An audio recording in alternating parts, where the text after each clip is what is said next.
Hello అండి అందరికీ, నేను మీ Anuradha. Welcome back to Anu KR vlogs. ఈరోజు మన ఛానల్లో రెసిపీ వచ్చేసి ఇన్స్టెంట్గా వడ రెసిపీని చూపించబోతున్నాను.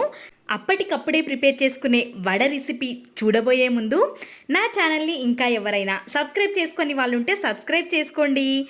చూసి అదే విధంగా వెళ్ళిపోకుండా ఒక లైక్ వేసుకోవచ్చు కదా. ఇంకా ప్రాసెస్లోకి వెళ్ళిపోదాం. ముందుగా ఒక మిక్సింగ్ బౌల్ని తీసుకోవాలి. ఇక్కడ నేను ఒక చిన్న సైజ్ ఆలూని తురుముకొని తీసుకుంటున్నాను. చాలా సన్నగా తురుముకోవాలి. వాటర్ వేసి ఒక 2 సార్లు నీట్గా కడిగేసుకొని ఈ ఆలూని వాటర్ లేకుండా పిండేసుకొని తీసుకోవాలి. ఈ విధంగా మనం పిండేసుకున్న తర్వాత ఆలు అనేది పొడి పొడిగా అయ్యే విధంగా ఉండాలి. ఇక్కడ చూస్తున్నారు కదా, ఈ విధంగా ఉంటేనే మనకి ఈ రెసిపీకి చాలా బాగుంటుంది. ఇప్పుడు 1 కప్పు వరకు సన్నగా తరుక్కున్న తోటకూరని తీసుకుంటున్నాను. ఒక చిన్న సైజ్ ఆనియన్ని కూడా వీలైనంత సన్నగా తరుక్కొని తీసుకోవాలి. ఒక 2-3 పచ్చిమిర్చి మీ రుచికి సరిపడా, 1 స్పూన్ వరకు నువ్వులు, 1/2 టేబుల్ స్పూన్ వరకు పసుపు, రుచికి సరిపడా ఉప్పుని కూడా యాడ్ చేసుకోవాలి. 1/2 టేబుల్ స్పూన్ వరకు జీలకర్రని కూడా వేసేసుకొని ఇప్పుడు 2 స్పూన్ల వరకు జొన్న పిండిని, 2 స్పూన్ల వరకు బియ్యం పిండిని వేసుకొని కలిపేసుకోవాలి. మనం తోటకూరకి ప్లేస్లో పాలకూరని కానీ, పాలకూర కూడా ఇంట్లో లేకపోతే కొత్తిమీరని కానీ సన్నగా తరుక్కొని వేసుకుంటే ఫ్లేవర్ చాలా బాగుంటుంది.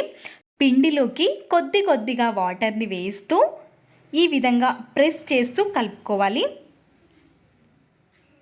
పిండిలోకి మనం ఎక్కువగా కూడా వాటర్ వేయకుండా, మనకి ఆకుకూరలో కూడా కొంచెం వాటర్ అనేది ఉంటుంది. మనం ఆలు వేసాం కాబట్టి అందులో కూడా కొంచెం వాటర్ ఉంటుంది కాబట్టి కొద్దిగా వాటర్ని వేస్తూ ఈ విధంగా ఒక ముద్దలాగా చేసేసుకొని పక్కన ఉంచుకోవాలి. ఇప్పుడు ఒక కవర్ని కానీ బటర్ పేపర్ని కానీ తీసుకోవాలి.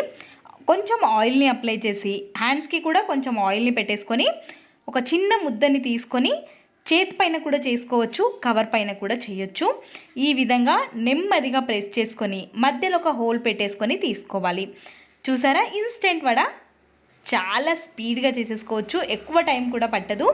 ఈ విధంగా చేసుకున్న వెంబడే కాల్చుకోవడం బెటర్. చేసుకొని పెట్టుకుంటే అతుక్కపోతూ ఉంటాయి. పిండిని మనం కొంచెం సాఫ్ట్గా కలుపుకుంటే ఈజీగా వచ్చేస్తాయి. కొంచెం గట్టిగా కాకుండా సాఫ్ట్గా కలుపుకోవాలి. పేపర్ పైన కానీ చేతి పైన కూడా మనం మినప్పప్పు వడలు చేసిన విధంగానే చేతి పైన కూడా చేసేసుకోవచ్చు. పిండిని కొంచెం సాఫ్ట్గా కలుపుకోవాలి అంతే. ఇప్పుడు డీప్ ఫ్రైకి సరిపడా ఆయిల్ని వేసేసి, ఆయిల్ వేడిగా ఉన్నప్పుడు స్టవ్ ఫ్లేమ్ అనేది మీడియం ఫ్లేమ్లో పెట్టేసుకొని మనం చేసుకున్న వడలన్నింటినీ వేసేసుకోవాలి. ఇదే విధంగా అన్నిటినీ కాల్చేసుకోవాలి. మనం తీసుకున్న తోటకూరలో చాలా హెల్త్ బెనిఫిట్స్ ఉన్నాయి. కంటి చూపుని కూడా మెరుగుపరుస్తుంది. కాబట్టి నేను అదేవిధంగా జొన్న పిండిని కూడా తీసుకున్నాను. జొన్న పిండిలో మనకి ఫైబర్ ఉంటుంది.